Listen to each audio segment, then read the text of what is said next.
Once upon a time, there were two little girls named Deb.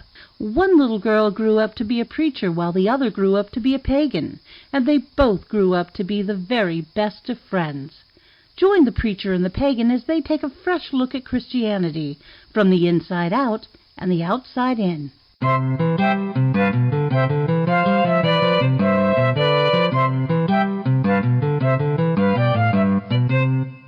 Hello and welcome to The Preacher and the Pagan. Hey, Deb. Hey, Deb. How you doing? I'm doing great. I'm trying really hard not to get that song in my head because we're doing part 2 of our Alpha and Omega episode. And all I want to do is sing, "It's the end of the world as we know it." And you see, I had to get it in there. Sorry, we'll do it again. You know what? It works for me. It's that dear friend of mine used to sing that, so I've always had a sweet space for it. It's interesting conversation. It's an interesting topic. The fancy word is eschatology, the study of the end of things. And it really breaks down in the Christian world. It really breaks down into 2 or 3 categories. What the category that I'm part of is the least interested in the topic, so we don't talk about it a lot. Mm-hmm. Then you've got those who are maybe Orthodox or Catholic or from really strict traditional focused places where they've really internalized the whole purgatory and hell and substitutionary atonement, where Jesus dies for your sins, and the real heavy darkness of it, which actually comes out of Black Plague times. It doesn't actually go all the way back to go to church. And then the third group, which I would term very loosely as Christians, Dominists are part of it, but people who are trying to bring upon the end. Yes. So that's a wild and wacky kind of world, and I do not understand that at all. But all the Abrahamic traditions have people in that category. And it's funny because I tried to do my side of it. Science doesn't know. I knew the word eschatology because I listened to a podcast called Ologies, and they did an interview with Katie Mack, who she studies things like that. She's a physicist. Mm-hmm. I also decided I was going to look at different things. So I just, there's a show on, I was reading Katie Mack's book. I'm just not using Prime Video to do my research, but there's a show called How the World Ends, and they look at different scenarios. And I was like, I'm going straight to Armageddon. I want to see what these people are talking about.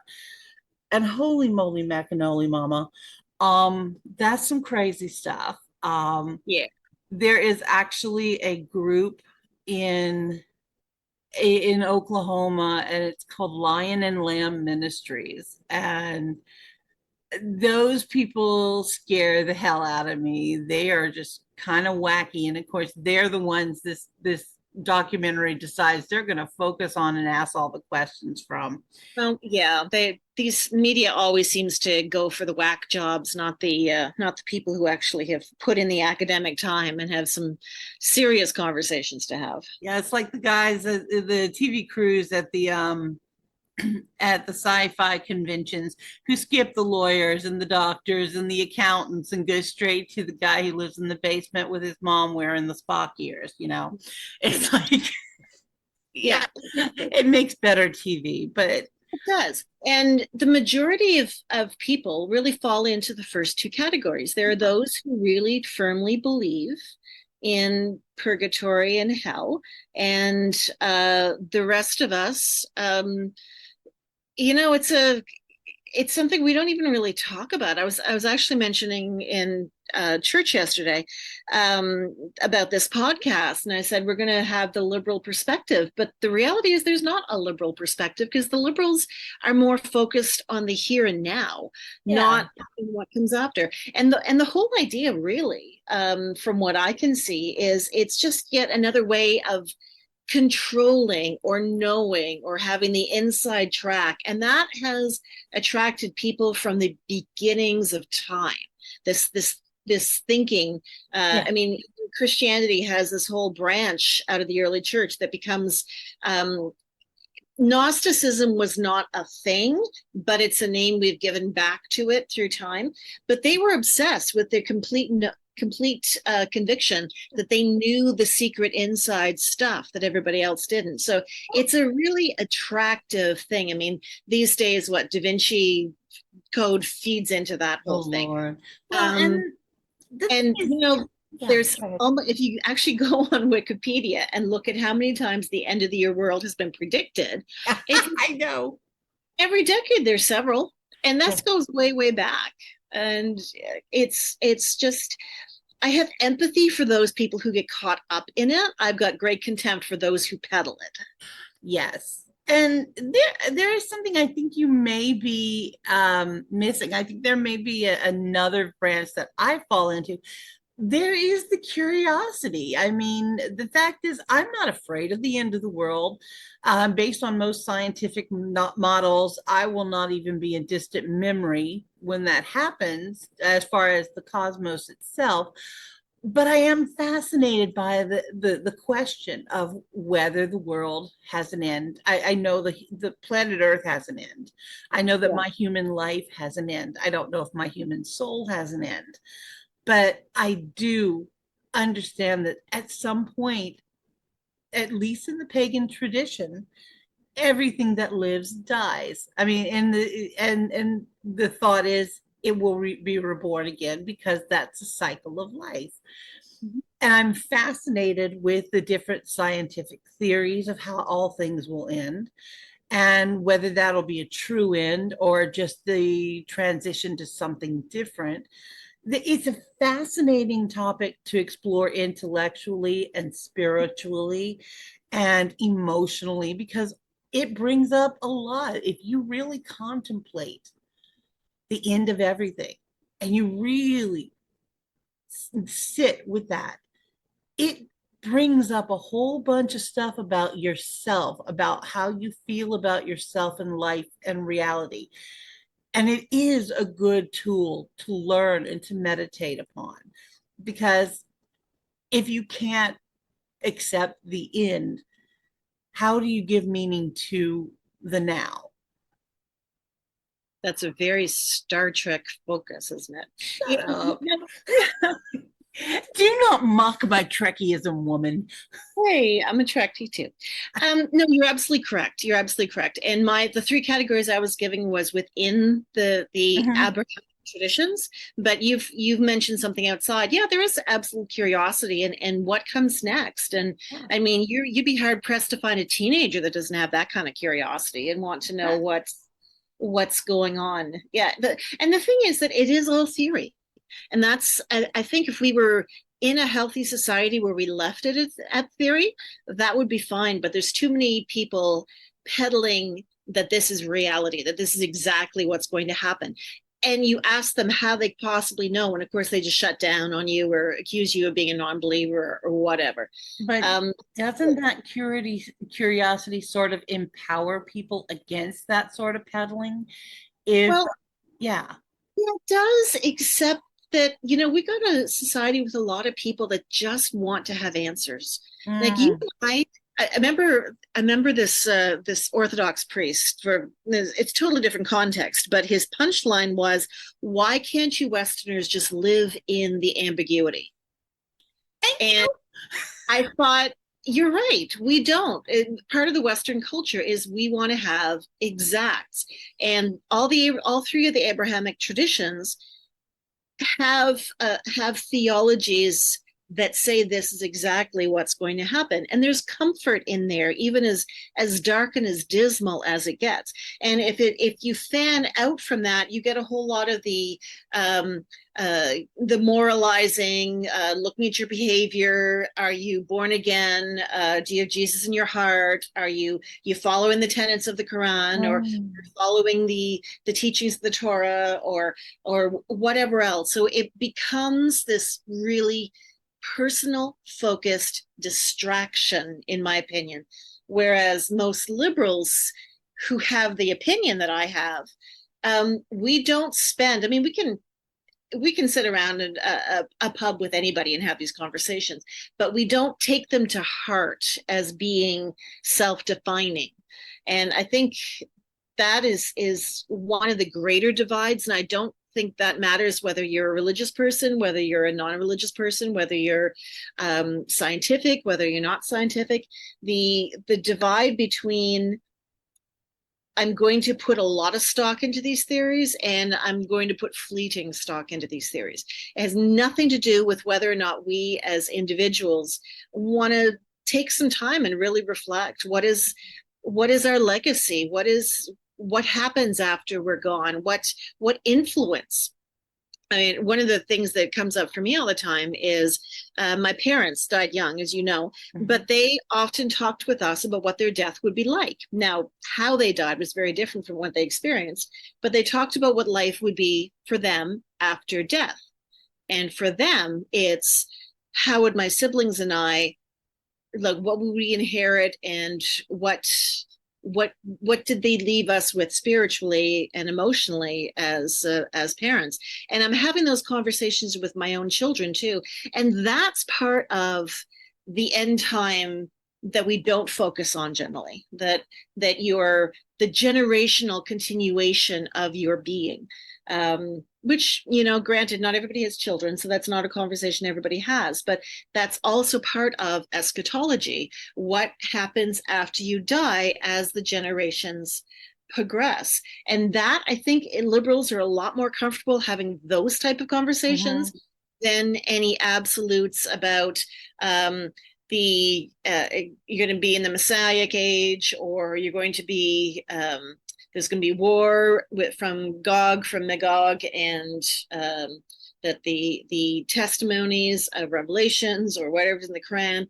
like all those dark, that the good evil war that is often talked about, we don't focus on that kind of stuff, because that can actually be assigned to any time period going. So there's no impetus to believe that there's some kind of great 1,000 years war happening, because there's no reason to believe that's not metaphor. We've never stopped being at war since war began. I mean, if you look at history, when's this big 1,000 war supposed to end? It's been going on forever.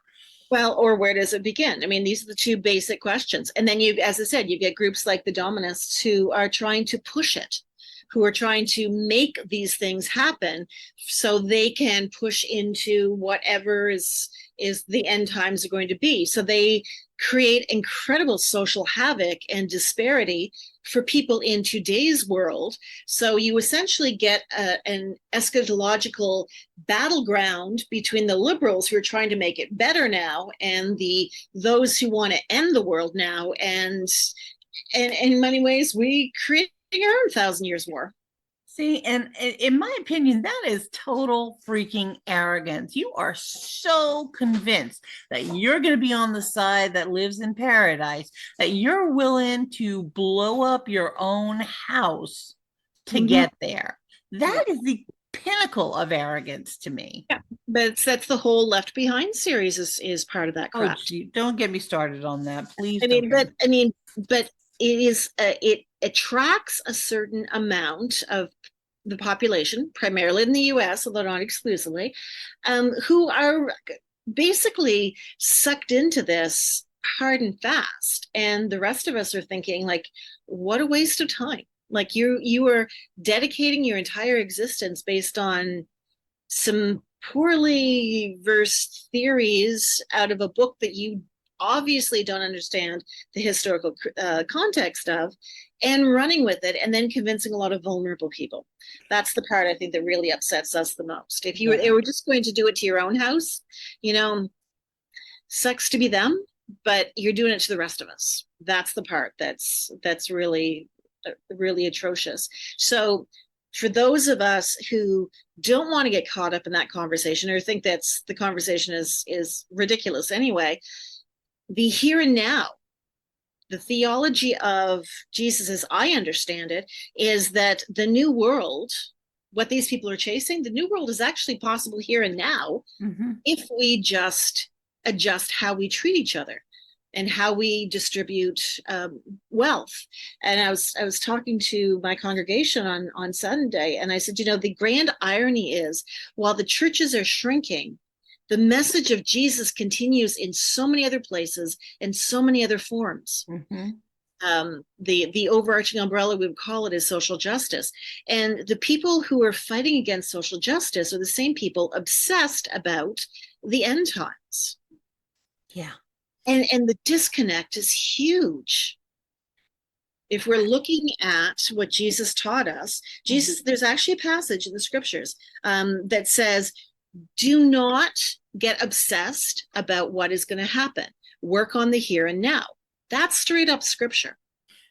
I find it interesting, and I'm just circling back to something you said earlier about the discomfort of not knowing all the answers. There is a quote, and I believe it's Carl Sagan, I'm not 1,000%, where he says, at some point, you just have to be comfortable with the questions. Yes.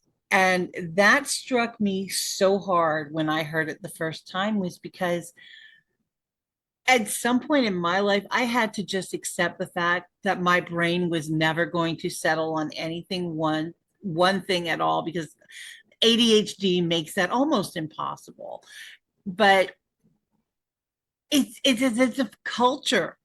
We all have, the whole culture has ADHD, and there's a portion of it trying to say, no, oh my God, no, we have to have everything under control. And that is a reaction to this. Whereas if you just embrace the complexities of it and just say, you know what, no, I'm never going to have all the answers. And that's okay, because I'm not supposed to have all the answers. Yeah. And I think that is something that a lot of pagans are drawn to. They don't need that dead drop answer where everything is absolute. But I think a lot of people who identify as Christians are getting to that point too, where they're like, you know what? If I actually read this book that I'm supposed to be following, he didn't tell me any straight answers. He speaks all in metaphor. Yeah. So if the person I'm following is not giving me straight answers, why am I looking for it elsewhere? Yeah. And I think that's actually the modern definition of religion, is someplace that gives you absolutes and answers, which is kind of an interesting take on the world. But that is what it seems to me a growing agreement on definition is coming from.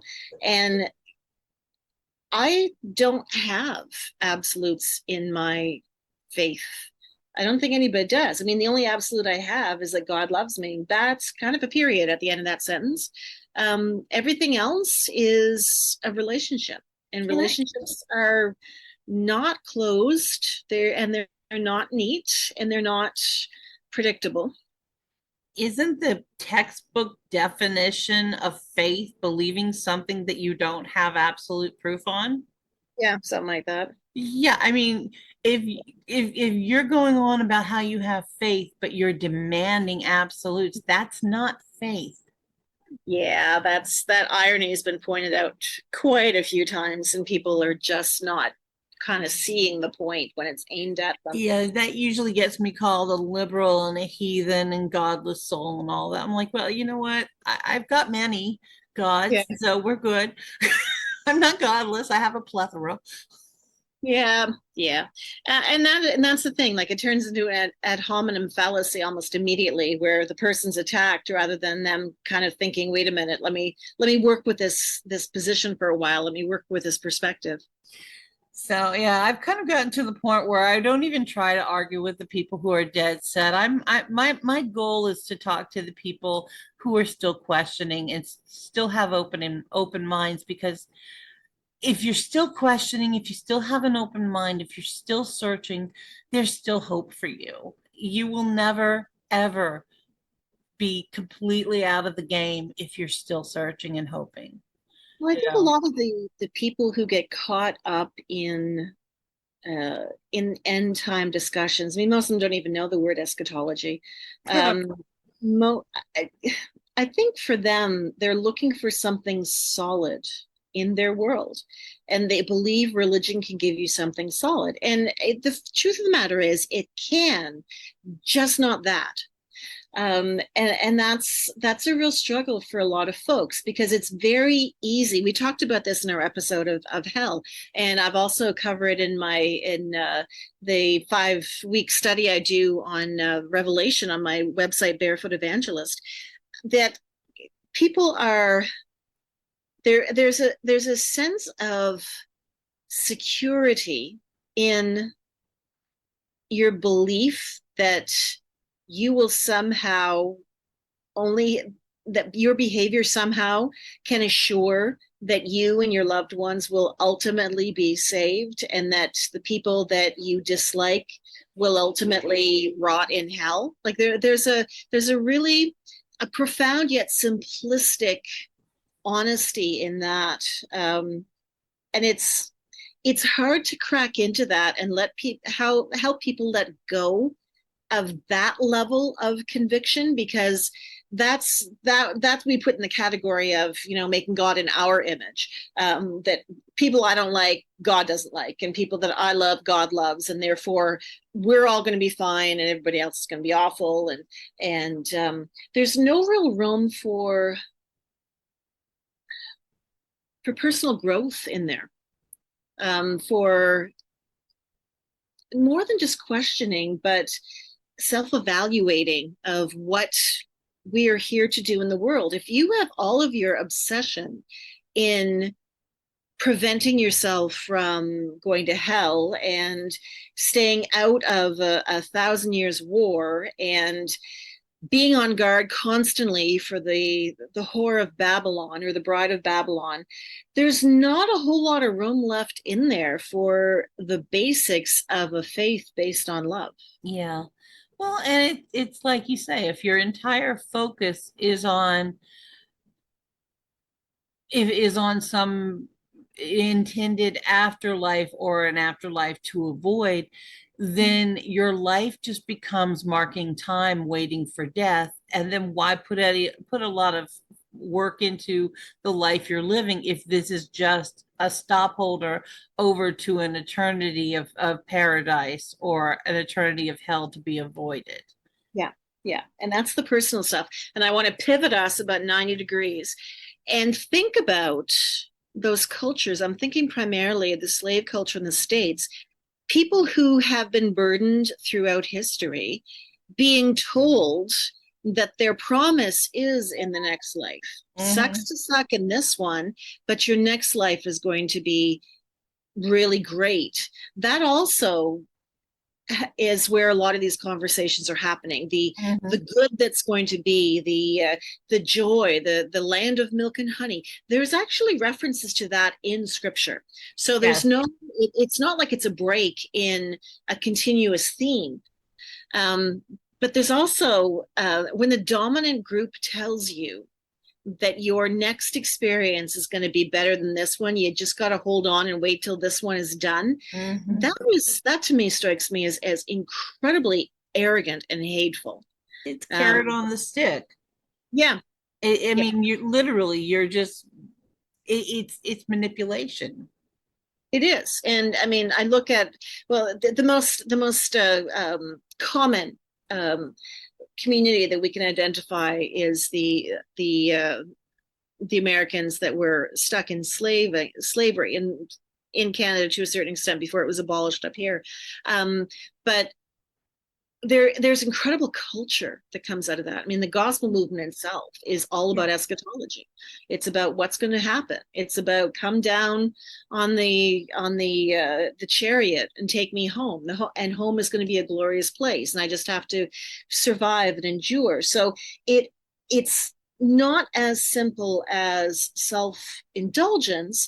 It has this added element of anybody who is considered less than will have to wait till the next life. And there's those folks generally have created this beautiful afterlife, and they're more scripturally sound, I think, than anything that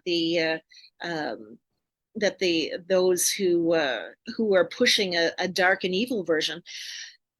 can even imagine. Like the thought of paradise is a beautiful image, and that is what the early church fathers did talk about. Jesus talked about that being a reality for everybody on this Yeah. existence once we all start to pull together for that purpose. And I think that's where my Star Trekky thing is, Star Trekky brain just, it's like, I don't think humans have to wait to die to have paradise. I think paradise is possible. And I don't need a religion telling me that. I know that we have the skill, the innovation, we have the curiosity, we have the decency. Most people I've met, even the ones that politically I completely disagree with, have absolute capacity for decency. Mm-hmm. And if we just work on that, we could have a utopia on this planet. We could have paradise. And you don't need to die for that. And you don't need to No, kill for that. yeah, no, that's absolutely the case. So it makes you wonder why, when we've got this beautiful image coming out of some cultures and this absolutely atrocious image coming out of the dominant white culture, why are we giving more credence to the dominant white culture? Racism. Sorry. Well, obviously, that's the first line. But when you move a few steps beyond that, I've met a lot of people in a lot of different cultural backgrounds who are quite obsessed with the white version of hell and damnation and separation, and basically it's pseudo Calvinism. Um, why we as a species do not celebrate the beautiful version of what the next life can look like, the next time, the end times, which has more historic and biblical support. Why are we so convinced that the dark and awful is the true version? It's something about how we are as a species that just, I don't know, do we even want to be happy? Honestly, I think it all comes down, and this is just my version. I think it all comes down to the reptile brain. We have evolved on so many levels, but our brain is still being driven by that prehistoric part of itself that sees everything as danger. And if you have to be on alert for all dangers in order to survive until the next day, then it's going to be more comforting to you to obsess on the dangers, because if you don't, then you're letting your guard down. We're an entire civilization, we're an entire species who is constantly waiting for the other shoe to drop. And it's not a matter of culture, it's a matter of our brain and not evolving beyond that. So the question then is theology the mechanism to get beyond that simplistic response? I think theology is one mechanism. I think there are multiple paths to get to evolution. Absolutely. But You might also want to start believing evolution is possible, because that could help too. well, yeah. I mean, just that the the term eschatology is an ology of the theos kind, Mm-hmm. which is something that the West obsesses with very differently than when the East obsesses. Yeah, but you're right. It's one mechanism. But I'm wondering if, as an academic, as a theologian, as a preacher, if my class of people did a better job, would we be in a healthier relationship with our understanding of what comes next? I think you're absolutely right. I think it would definitely help if people were better educated about how to face the world and how to question these big questions. I don't think that education only has to come through theology. I think it's one of the reasons why, as the old systems of power are starting to crumble, one of the big sources of contentions contention is education, why it is, especially here in the US, being attacked so fervently by those who would want to keep control, because That's happening here too. it's happening in Canada too. Oh, yeah. Yay. Well, I mean, quite honestly, the education is where you attack that for a couple of generations first before you get Mhm. the population to a point where they're more easily manipulated. Exactly. We can't have. In fact, I was just reading the other day about the reason why the United States they had two free universities in the 60s or 70s, I think, up to the Reagan Mhm. era, and one of Nixon's cronies basically convinced Reagan. No, he would have still been the governor at the time in California. The That Karl Rove. I don't remember. No, that name I think would have stood out to me. But Yeah, anyway, they convinced them that we do not want a well-educated proletariat. that is true. Oh, there's Yes, so many. We could do a whole series on that one. Um, absolutely.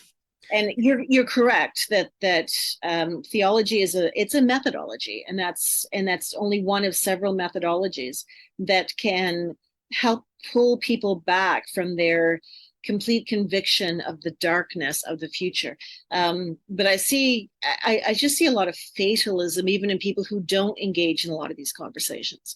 They have been convinced of times getting darker and darker, and it's and really hard to point the light when as your Star Trek image a while ago, that the media is not checking on the people who have social grounding, that they could maybe articulate well their enjoyment of the franchise, but only on those who are on the periphery and making them look like they are the main it's voice the of whack any. jobs. Yeah. Well, it's funny because if you look at someone who has optimism and you look at how someone who has, I mean, it's part of a two-pronged thing. You push the fatalism, and then you mock those who have optimism. Yes. Yeah, I see that a lot. And it's all coming back to control. And I want to circle back to something you said about how people want to have control. I have a long-standing joke with my wife about, she loves playing The Sims. I don't know if you're familiar with the game, but I No. don't get it. I have to micromanage my own life. I don't want to micromanage a bunch of pixels. And I try to understand why she loves this game. And she says, look, in this game, if my sim does a good job, it gets a promotion. If my sim wants to have a baby, it has a baby. If she goes, the promise is always granted if you just do the work. And I Mm. think people want a world like this, but if you want to feel that sort of control, go out and buy yourself a $40 video game and just indulge that control. A And lot of choosing that, making that choice. yeah, and it's fine if that's what you want to feel, but to try to force that on something as complex and unpredictable as reality is just going to lead to despair Yeah. and difficulties that we could avoid. Yeah. And I think that's why a bunch of liberals are just not going to go there if we can avoid it, because there's a whole lot of other stuff that we realize we can't control. Control is not the ultimate answer, but I do recognize that for some people who, I don't know, any number of reasons, that's a very desirable thing. And so you will continue to get conversations in eschatology and the end times, and scientific curiosity about what comes next, and all sorts of theoretical studies about what the very beginning and what the very end will look like. That's going to continue because humans are curious, and a portion of that curiosity turns dark. Yeah. And that's okay. That just gives us more topics to talk about in future podcasts. Speaking of which, I think we're down to about a minute. We probably ought to wrap up. Yeah. I love this conversation that we're having, and I wish we had more time to talk about it. Mm. So, Yeah, it would be nice. okay. Well, until next time, my friend, Mhm. Thank you all for listening once again to The Preacher and the Pagan. I'm Deb. I live in the U.S. and you are? I'm Deb and I live in Canada. Right, groovy. So until the next time, thank you guys for joining us. Bye-bye. Bye. You've been listening to The Preacher and the Pagan with Deborah Suttard and Deborah Bodwin. This podcast is a two-lady podcast production in conjunction with the Barefoot Evangelist. Our producer and sound editor is Catherine Gordon. Our theme music was composed by Deborah Bodwin. You can reach us at thepreacherandthepagan@gmail.com or by visiting our website at barefootevangelist.ca/podcast.